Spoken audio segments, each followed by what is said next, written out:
Welcome to the Militia Gaming community. I'm Trigger, and this is everything you need to know about NFS Battles. Let's go!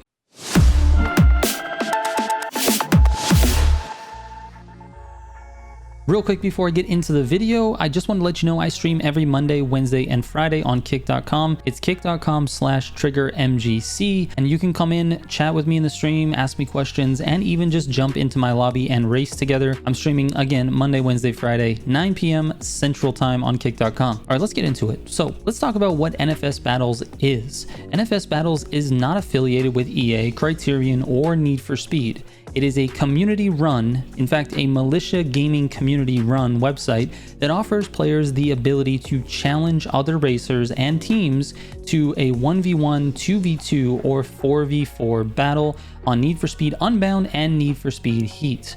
Obviously, 4v4 is for Heat only. I decided to build this because I felt the Need for Speed community deserved a quote-unquote ranked mode for Need for Speed games, and it's completely missing from Heat and Unbound. So I invested nearly 7 months of my time and the money to get it built. The goal with this site was to provide a place where players could connect with each other for a slightly more competitive experience while playing Need for Speed games, and to establish a global leaderboard and to have it work side by side with the game when you are playing.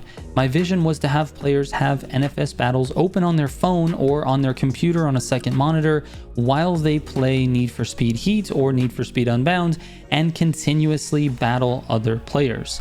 Now, some of you might be thinking, I'm not that good, or this isn't for me because I'm not that fast and I'm just gonna lose and what's the point? But just know that the battles are actually skill based, so you'll be facing people within your general skill range.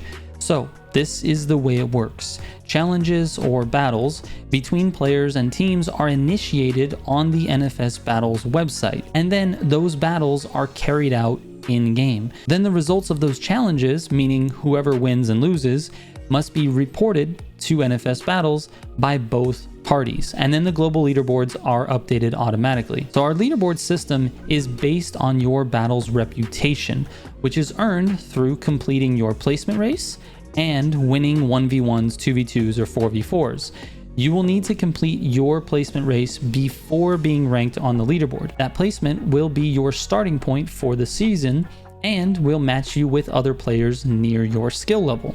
Each time you win a challenge, some rep will be added to your NFS Battles profile stats, and the leaderboard will be updated in real time. So when you finish a battle with somebody and come back to the site to report the results, the site will award you the reputation and then update the leaderboard immediately. If you happen to lose your battle, you will lose reputation. Think of it like a ranked mode in, say, Apex Legends or Valorant. If you win, you move up. If you lose, you move down. The leaderboard is divided into 4 ranks, and you can only challenge players and teams within your rank. The idea being to try to match players and teams of similar skill. However, the farther you climb up the leaderboard, the more difficult the competition is going to get. Basically, the more you play, the more accurate your position on the leaderboard will be. The competition also is seasonal, meaning it will run for a certain amount of time and then the rewards will be given and the next season will commence. The leaderboard will completely reset in between seasons, and the rewards, aka the stickers, for each season will be new and different. That means that if you don't participate in a season, you will not be able to own those stickers for that season. Additionally, at the beginning of a new season, you're going to be required to complete placements again, which means your starting point in one season won't necessarily be the same starting point as the next. But going back to the stickers for a moment, those are your trophies. They represent your achievements on NFS Battles, and they are prominently displayed on your public profile for everyone to see. They give you the right to brag, and you can earn them for all kinds of different things, such as your position on the leaderboard, your participation in streamer events or seasonal holiday events, and of course by supporting NFS Battles by donating to help keep this thing going. So you might be wondering, how do I join? How do I compete? The first thing you need to do is go to nfsbattles.com and register using an email. After you verified your email, you should edit your profile name and set your EA ID. That part is very crucial. Without entering your EA ID, you will not be able to compete in anything on the site. It's also the way that you know who you need to invite to your challenge. This is your gamer tag while in game for Need for Speed. You can also choose to upload an avatar picture as well, but we have default ones that are assigned when your profile is created. Once you're done with the profile, head over to the leaderboard page and select the game that you want to compete in. Then click Join Leaderboard and follow the prompt to see your placement requirements. Once you complete the placement requirements and report your results to NFS Battles, you will be ranked on the leaderboard and can begin challenging other racers. It's important to note that your ready switch needs to be turned on in order to send or receive a challenge. The reason being, challenges are short. They consist of only 3 races, and I designed it that way so that people are actively using Need for Speed Battles while they are in-game competing. Remember, the site is meant to be run alongside your game, and because we are trying to encourage participation, you can actually lose rep if you don't respond to a challenge. That doesn't mean that you need to accept every single challenge that comes your way though. There is no penalty to your rep if you decline a challenge, but there is a penalty if you receive a challenge and you don't respond. So make sure when you are done competing and you don't want to receive any more challenges, you turn off your switch at the top of the page. You can view all of your challenges, including any active challenges, from the My Challenges or the Team Challenges pages. When someone challenges you, you will receive a notification in the top right, and it will appear right here on your My Challenges page, and it will show the review button. This shows you the challenge details, such as the required car, the game that it's on, and the races that you will be competing in, which is all chosen by the person who sent you the challenge. After viewing that information, you can decide to accept that challenge as it is or just decline it outright. Again, you don't get penalized for declining challenges, only ignoring them. This page is also where you will go to report your results of your challenges. What I like to do is click on report results while I'm in the game racing with somebody. That way I know exactly what races I should be competing in, and as soon as the race is over, I can just go there and report the results right away and move on to the next challenge. This is made pretty easy if you can do it on your cell phone or, like I said, on your computer, maybe on a second monitor. All right, now I want to touch on the placement races at the beginning of the season, as well as the rep gained and lost. Your placement time will be what determines which rank you start in. These are the starting rep amounts you will get when you get placed into each rank. In silver, you're going to start with 110 rep. In gold, you'll start with 210 rep, and in platinum, you'll start with 310 rep. And no one will be able to place into Jaeger. That is something that has to be earned by racing throughout the season. Now, as you can see, the minimum to stay in gold is 200. So why would you start with 210? Well, it's so that you have a little bit of cushion. Depending on who you battle at the beginning of the season, you can lose up to 4 battles in a row before getting deranked. The rep gained and loss is determined by your position on the leaderboard relative to your opponents. If you battle someone who is lower than you on the leaderboard and you win, you're only going to win 3 rep.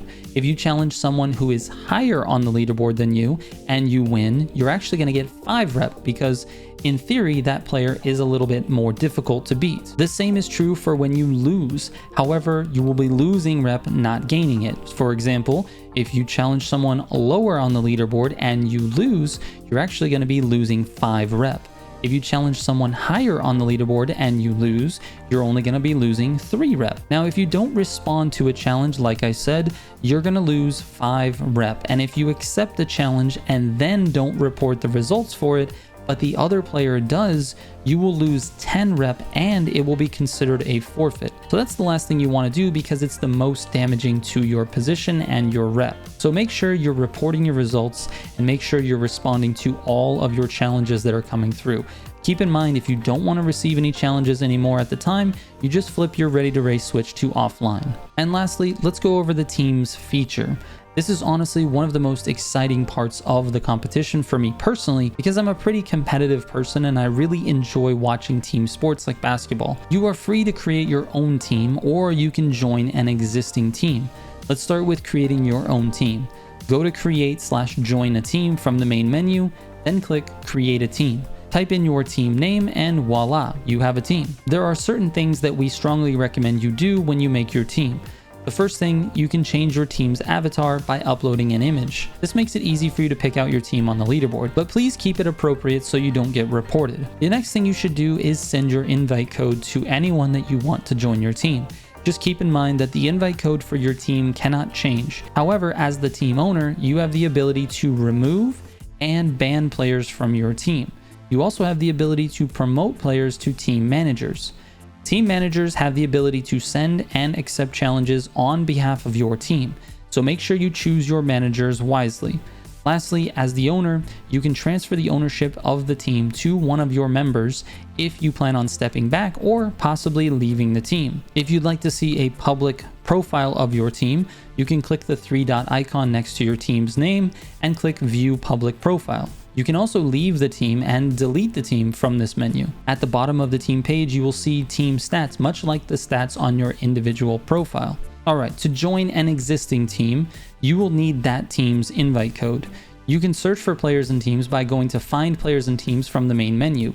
There you can sort the results by player or by team and then view their public profiles. When you find a team you're interested in joining, you can reach out to them via the owner's social media links found on their profile page. And honestly, that's pretty much it. It's a pretty straightforward process. However, if you have any questions about NFS Battles, there's multiple ways that you can contact me or someone on the NFS Battles team. We have a support email that is support@nfsbattles.com. You can also send me a DM on all of my social medias, and you will find video resources on the homepage as well as the support link at the bottom of the page. Thank you guys so much for watching. I really appreciate it, and I appreciate your interest in NFS Battles.